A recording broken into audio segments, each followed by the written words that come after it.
நாம் வேதத்தில் பார்க்குறோம். சங்கீதம் 119 96 தாவீது சொல்கிறாரு, சகல சம்பூர்ணத்துக்கும் எல்லையை கண்டேன், நீர் விளம்பின வேதம் மகா விஸ்தாரம்.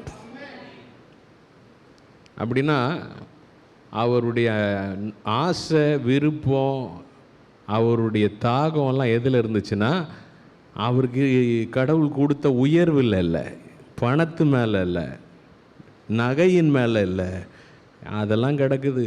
ஆண்டவர் நீங்கள் தான் அதெல்லாம் கொடுத்தீங்க, உங்கள்கிட்ட இருந்து தான் நான் வந்துச்சு, நான் உங்களை நான் பார்க்குறேன், அதை உட்காந்து எண்ணிட்டு இருக்க மாட்டேன், உங்கள் வார்த்தையை நான் நோக்கி பார்க்குறேன், வார்த்தையை வாசிக்கிறதுல நேரம் செலவு பண்ணுறேன், வார்த்தை மிகுந்த விஸ்தாரமானதாக இருக்கிறது. ஹல்லேலூயா. எப்படி பார்த்தீங்களா? அந்த ஆசையை மாறிடுச்சு. எத்தனை பேருக்கு விளங்குது?